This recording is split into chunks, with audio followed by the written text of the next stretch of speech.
Welcome to The Explainer.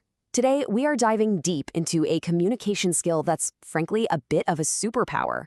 It's used by spies, master negotiators, expert communicators, and the techniques are nothing short of astounding. So, how do you do that? How do you get someone to tell you something without even putting them on the spot?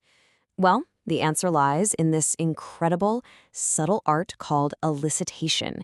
It's a way to guide a conversation so people just volunteer information, often without even realizing what they're doing. You see, it's totally different from just asking direct questions, right? That can feel like an interrogation, and people's guards immediately go up. Elicitation, though, it just feels like a good, natural conversation. It works because it lets the other person offer the information, which feels way better than being forced to give an answer. And this little chart just nails the difference, doesn't it? Direct questioning literally builds walls. It triggers that defensive instinct. But elicitation, it's completely disarming. It feels social, it feels natural, and it's like it opens doors you didn't even know were there, letting information flow freely. Okay, so let's get into the why. Why does this work so darn well? Well, elicitation isn't some kind of magic trick. It's pure psychology. It taps into these predictable human triggers that are hardwired into all of us. And here's the thing. These triggers are universal. We all have them. I mean, think about it. You hear someone say something that's just plain wrong. Don't you get that little itch to correct them? Or when someone seems genuinely curious about something you're an expert in, you kind of want to teach them, right? Elicitation simply leverages these totally natural tendencies. All right, let's get practical. Let's talk about your core toolkit. These are some foundational techniques you can literally start weaving into your conversations today. They might seem simple, but trust me, their effectiveness is remarkable. First up is mirroring, and this one is so simple it almost feels like cheating, but it is unbelievably powerful. All you're doing is repeating the last few important words someone says, but with a slight upward inquisitive tone. It's a prompt that signals you're locked in and encourages them to explain more, almost always with extra detail.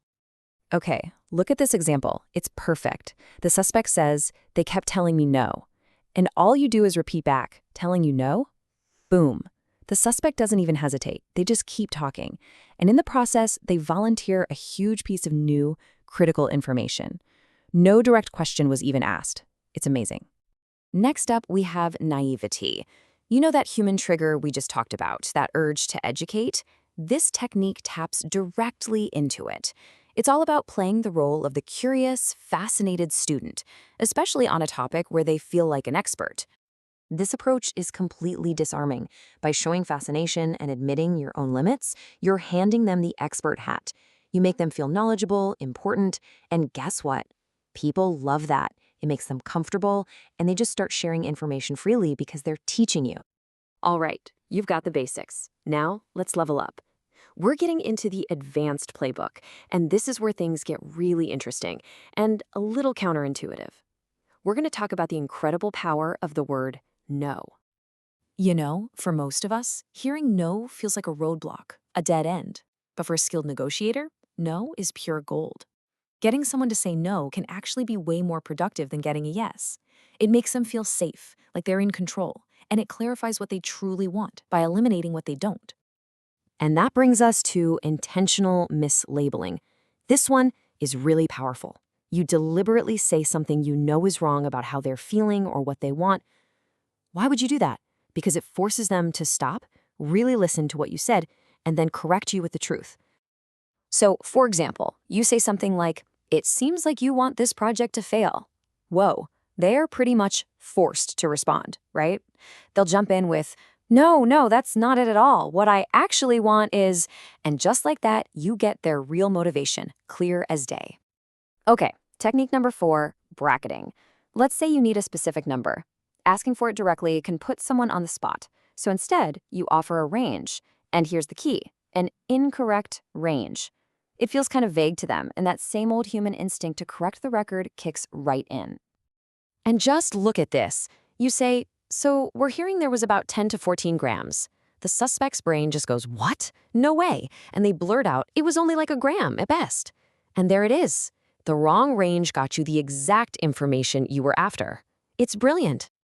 Okay, so we has all these awesome techniques. But how do you actually structure a conversation around them without sounding weird or raising alarms? Let's look at the master plan. This is called the hourglass method, and it's all about conversational camouflage. You start broad, talking about general, easy stuff. Then you slowly narrow the focus down to your target topic, you use your elicitation techniques to get the info, and then you broaden the conversation right back out again. This works so well because of how our memory works. We tend to remember the beginning and the end of a conversation, not the middle. The sensitive part just gets lost in the flow of a normal chat. But here's the most important thing to remember. The real goal here isn't just to be a data gathering machine. It's about creating a genuine connection.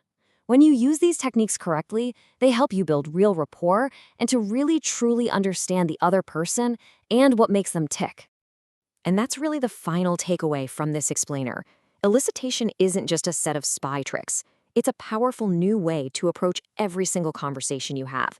So the real question is, how will you listen differently? Because this can transform you from a passive hearer into a deeply perceptive communicator.